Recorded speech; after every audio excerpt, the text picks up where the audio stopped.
સમગ્ર મુનવર ગોત્ર દ્વારા પ્રબોધ મુનવરને મુનવર રત્ન બિરુદ અર્પણ કરાયું। સ્ટોરી રિપોર્ટ બાય કરણ વાઘેલા, ભુજ। ભુજની માનવજ્યોત સંસ્થાના પ્રમુખ અને માનવ સેવા જીવ દયા કાર્ય સાથે જોડાયેલા શ્રી કચ્છી દસાઓસવાડ જૈન સમાજના મુનવર પરિવારના શ્રી પ્રબોધ એચ મુનવરને સમસ્ત મુનવર ગૌત્ર પરિવાર દ્વારા મુનવર રત્ન બિરુદ અર્પણ કરાયું હતું। ભક્તિબેને સન્માનિત ગીત રજૂ કર્યું હતું। માતાજીના ભુવા મૂલચંદભાઈ મુનવર, પ્રદીપભાઈ મુનવર, ચેતનભાઈ મુનવર, મહેન્દ્રભાઈ જીવાણીના વરદ હસ્તે સન્માનપત્ર અર્પણ કરી મુનવર રત્ન બિરુદ અર્પણ કરાયું હતું। જખૌ કચ્છ મધ્યે યોજાયેલ આ કાર્યક્રમમાં વિશાળ સંખ્યામાં મુનવર જીવાણી પરિવારો ઉપસ્થિત રહ્યા હતા। કાર્યક્રમનું સંચાલન પ્રદીપભાઈ મુનવરે કર્યું હતું।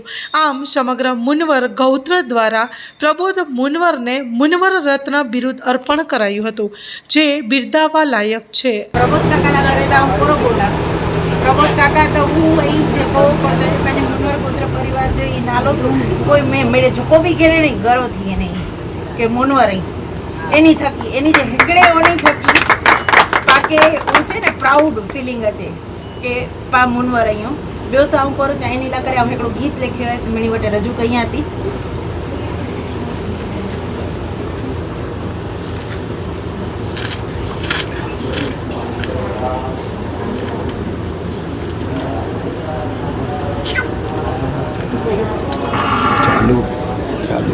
एक ऐसा सितारा है हम सब का वो प्यारा है।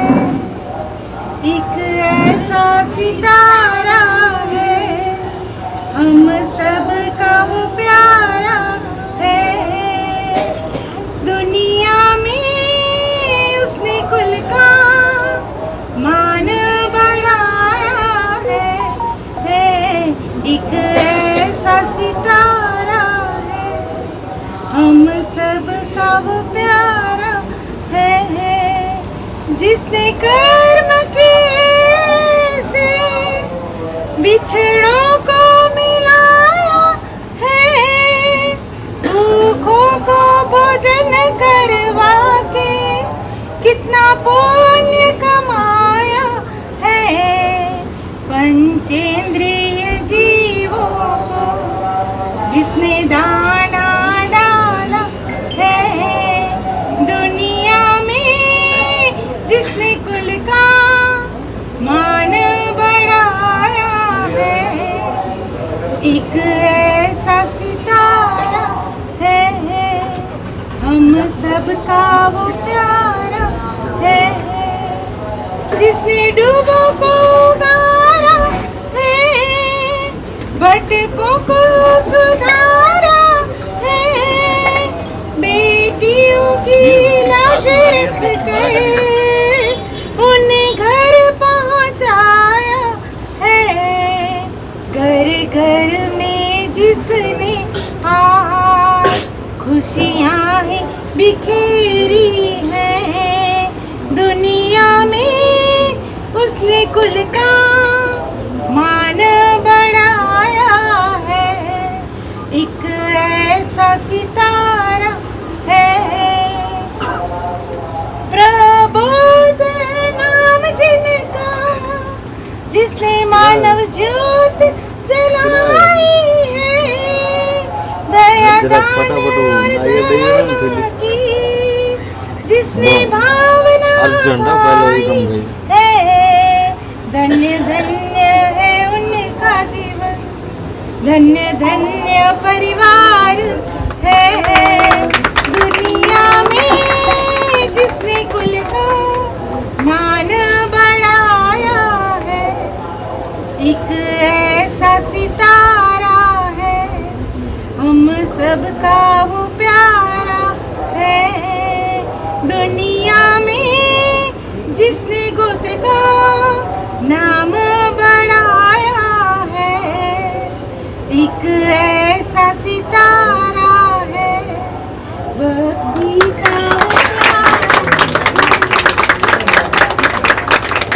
वंदन माताजीना भुवा माता આદરણીય અને વંદનીય એવા આપણા ગુલચંદભાઈ, મારા ભાઈ પ્રદીપભાઈ, ચેતનભાઈ, મહેન્દ્રભાઈ, આપ સૌ ગૌત્રના મારા પરિવારજનો, સૌના ચરણોમાં કોટી કોટી વંદન.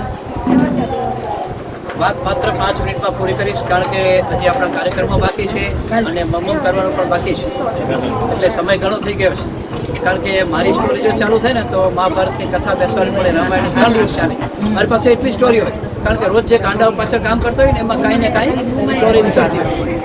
તો આજનો એક અનેરો પ્રસંગ, માતાજીના આંગણે જ આપણે બધા જ્યારે ભેગા થયા છીએ ત્યારે મુનવર ગૌત્ર પરિવાર દ્વારા મારું જે સન્માન કરવામાં આવ્યો તે બદલ સૌપ્રથમ આપ સૌ પ્રત્યે આભારની લાગણી વ્યક્ત કરું છું. જે દિશામાં માતાજીનો હુકમ થયો અને જે દિશામાં મારું કાર્ય થયું એ કાર્ય મેં આખા કચ્છમાં પહોંચાડ્યું, જેના કારણે આજે લોકો મને ઓળખે છે. આખા કચ્છમાં પહોંચી ગયો છું, લગભગ કોઈ ગામ કે શહેર બાકી નહીં હોય.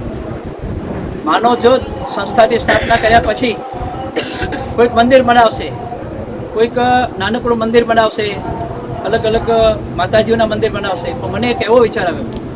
અને વિચાર કેવી રીતે આવ્યો પણ તમને કહી દઉં કે ભુજમાં આવ્યો આજથી 45 વર્ષ પહેલાં, ત્યારે રાતના ઘરે જાઉં ને ત્યારે 1-2 ગાંડાઓને 10 પૈસાના ગાંઠિયા ખવડાવું. 10 પૈસાના ત્યારે આટલા ગાંઠિયા આવતા, એટલે 2 જ ગાંઠિયા ખવડાવીને પછી ઘરે જાઉં. અને ઘરે એક રાતના સપના આવે કે મારો એક મોટો આશ્રમ છે અને એમાં માનસિક દિવ્યાંગો, પાગલો, જેને આપણે મસરમો કહીએ, ગાંડાઓ કહીએ, એ સારી રીતે રહે છે અને એની સારી રીતે સેવા થાય છે. મને પણ ખબર નથી કે મારો આશ્રમ બનશે, પણ મેં એક વાત તો સંકલ્પ કર્યો હતો કે મને આ લોકો માટે કામ કરવું છે. મંદિર નથી બનાવવું, કોઈ દેવદેવના મંદિર પણ નથી કરવા, મારે આ દિશામાં જવું છે. એટલે મારી આજે પણ નોકરી સભાની ટ્રાન્સપોર્ટમાં ચાલુ છે. 45 વર્ષથી મેનેજર પદે છું અને સર્વિસ કરું છું. સાથે સાથે એક એવો વિચાર આવ્યો કે એક આપણે આશ્રમ બનાવીએ, અને તે પણ માનસિક દિવ્યાંગો માટે. હું પણ એક આપમાંથી મુન્નર પરિવારનો જ છું. મને ખબર નહોતી કે લોકો મને ફંડ આપશે ને મારું આટલું મોટું આશ્રમ થઈ જશે. વાત તો માનસિક દિવ્યાંગોની, પાગલોની લઈને નીકળ્યો હતો. આજે ભુજની અંદર 2.5 કરોડનો આશ્રમ મેં બનાવ્યું છે. 2.5 કરોડ રૂપિયા ખર્ચો થયો. કોણે આપ્યા? આ ભગવાને મોકલાતા કુળદેવી માની કૃપાથી થયું. કારણ કે હું હજી પણ ક્યારે પણ ભૂલ્યો નથી. ગમે એટલા કાર્યમાં વ્યસ્ત હું, પણ લગભગ 1.5 મહિને કે 2 મહિને મારું અહીં સ્થાનમાં આવવાનું થાય, માતાજીને નમન કરવા ચોક્કસ આવું છું. ક્યારે પણ ભૂલ્યો નથી, કારણ કે જે કાંઈ હું છું એ કુળદેવી થકી છું, અને કુળદેવી કુળને તારે છે, એ ક્યારે ભૂલશો નહીં. અને મારો એક વિચાર આવ્યો અને એક મોટો આશ્રમ બનાવ્યો. આશ્રમમાં લગભગ 30 રૂમો છે. અતિથિ ગૃહ બનાવ્યો, આશ્રમમાં ભોજનશાળા બનાવ્યો. વિચાર કરજો કે આપમાંથી એક નાનો ભાઈ તમારો, મુનવર પરિવારનો એક હું નાનો તમારો દીકરો ગણો કે ભાઈ ગણો, આજે હું 2.5 કરોડનો આશ્રમ બનાવી ગયો. અને અત્યારે મારા આશ્રમની અંદર લગભગ 70 જેટલા પાગલો માનસિક દિવ્યાંગો છે. તમે એકને સાચવી શકો કેટલું અઘરું છે. આ 70 જેટલા માનસિક દિવ્યાંગો છે. કચ્છમાં જેટલા પણ માનસિક દિવ્યાંગ આવે, રોડ ઉપર, રસ્તા ઉપર મળે, એને અમારા આશ્રમે લઈ જઈએ, એના બાલ કટિંગ કરાવીએ, નવડાવીએ, દોડાવીએ, એના કપડાં બદલાવીએ, ત્યાર પછી એને ભોજન કરાવીએ અને એની સારવાર કરાવીને સ્વસ્થ થાય ત્યારે એનું ઘર શોધીએ, એને ઘર પહોંચાડવાનું કામ. કારણ કે એના પણ મા બાપ છે, એની માની અંદર પણ એનામાં જે શરીરમાં લોહી વહે છે, એની માની અંદર પણ એ જ લોહી વહે છે. એટલે એનું ઘર શોધવાના પ્રયત્નો કરીએ. પછી ઓરિસ્સાનો હોય, ત્રિપુરાનો હોય, મિઝોરમનો હોય કે નાગાલેન્ડનો હોય. તો અત્યાર સુધીમાં આવા લગભગ 1851 લોકોને અમે ઘરે પહોંચાડે. 1851 બહુ મોટો આંકડો છે. કચ્છમાં સંસ્થાઓ કામ કરે છે, ગુજરાતમાં પણ ઘણી બધી સંસ્થાઓ કામ કરે છે, પણ એ મોકલવાનું કામ નથી કે ઘરે એને શોધી આપો. કારણ કે એની મા એની ઘરે રાહ જોતી હોય. તો અમે એમને સારવાર અપાવીએ છીએ. ત્યારબાદ માનસિક દિવ્યાંગો જ્યારે સ્વસ્થ થાય ત્યારે આપણે ઘણા બધા પ્રશ્નો પૂછીએ અને ત્યારે એને અમે ઘરે પહોંચાડીએ છીએ. આ કામ લગભગ છેલ્લા ઘણા વર્ષથી ચાલુ છે, જેમાં અત્યાર સુધીમાં આપણે 1851 લોકોને ઘરે પહોંચાડી શક્યા છીએ. ત્યાર પછી એક એવો વિચાર આવ્યો કે મારી પાસે માનસિક દિવ્યાંગોનું કામ કરી રહ્યો હતો, ત્યાં ઘરે બધા એવા વૃદ્ધ લોકો આવે કે અમને દીકરાઓએ ઘરમાંથી કાઢી નાખ્યા છે, તમે આશ્રય આપો. તો મને વિચાર થાય કે આ પાગલો સાથે આપણે વૃદ્ધોને કેમ રાખવા, ક્યાં ઘડું પકડી લે તો મારું શું થશે. એટલે ત્યાર પછી એક એવો વિચાર આવ્યો કે એમના માટે પણ કાંઈ કરવું જોઈએ. અને અત્યારે આપણે ભુજની અંદર લગભગ રૂપિયા 2 કરોડના ખર્ચે અત્યારે વડીલોના વિષયો બનાવી રહ્યા છીએ. અને એમાં હું લગભગ 40 જેટલા વૃદ્ધોને રાખી શકીશ. એટલે 20 રૂમનું જ કામ બાકી છે. બેન્ક્વેટ હોલ બનાવે છે આપણે 45x25નો, ભોજનખંડ બનાવે છે, લાઇબ્રેરી બનાવી છે, સાધુ સંતો માટે ઉપાશ્રય બનાવે છે, બધું બનાવ્યું. એ બધા પ્રોજેક્ટ મારા પૂરા થઈ ગયા છે. હવે અત્યારે મારું 20 રૂમનું બાંધકામ ચાલુ છે. લગભગ 3 મહિનાની અંદર આપણે આ નવો જે પ્રોજેક્ટ છે વડીલોનો વિસામો, એનું પણ ઉદ્ઘાટન કરશું. એટલે મારા 2 આશ્રમ થશે, એક માનસિક દિવ્યાંગોનો અને એક વૃદ્ધ વડીલોનો. અને એમાં આપણે લગભગ 40 જેટલા વૃદ્ધ વડીલોને આશ્રય સ્થાન આપી શકશું. આવી રીતે લગભગ અત્યારે ભુજની અંદર અને કચ્છની અંદર મારી 49 જેટલી પ્રવૃત્તિઓ ચાલુ છે. સાયકલથી પ્રવૃત્તિ ચાલુ કરી, ત્યાર પછી લીવના આવી, ત્યાર પછી સ્કૂટર આવ્યું, ત્યાર પછી રિક્ષામાં પ્રવૃત્તિ ચાલુ કરી. કોઈ ભાઈએ રસ્તામાં જોયું કે યાર તમે તો કેટલા દિવસ રોજ આ જમાડવા જાઓ, પગે જાઓ, સાયકલોમાં જાઓ, એ વાન લઈ લો. એટલે સૌપ્રથમ ભુજના આનંદ પરિવારે એક અમને વાન લઈ લીધું. અત્યારે સંસ્થા પાસે 12 વાનો છે. મારી પાસે બસ પણ છે, એમ્બ્યુલન્સો પણ છે, છકડા છે, ટોટલી બધા વાનો, એટલે 12 વાનો છે સંસ્થામાં. અને આખો કચ્છમાં મારું કામ પાથરેલું છે. અને આવનાર દિવસોમાં આપણે બીજો આશ્રમ પર ખુલ્લું મૂકવા જઈ રહ્યા છીએ. પણ મારું કહેવાનો મતલબ એટલો છે, હું પણ એક તમારા મુન્નર પરિવારમાંથી જ છું, પણ એક સત્યનો માર્ગ લીધો કે આ દિશામાં કામ કરવું છે. ને એક કુળદેવીની કૃપા એ જ્યારે આવું ત્યારે માતાજીને વિનંતી કરું કે આ કામ આગળ વધારવું છે. એમાં માતાજીએ મને હંમેશા આશીર્વાદ આપ્યા છે. ને જેના કારણે આપણે અત્યાર સુધીમાં 2 જેટલા આશ્રમ લગભગ 4.5-5 કરોડના ખર્ચે થાય, પણ આપણે અત્યાર સુધી 2 આશ્રમ બનાવી ચૂક્યા છીએ. માં motor driving, safe and sure driving. Driving એ શોખ સાથે આપની મોટી જવાબદારી પણ છે. અમારા ઇન્સ્ટ્રક્ટર દ્વારા સચોટ અને સરળ માર્ગદર્શન.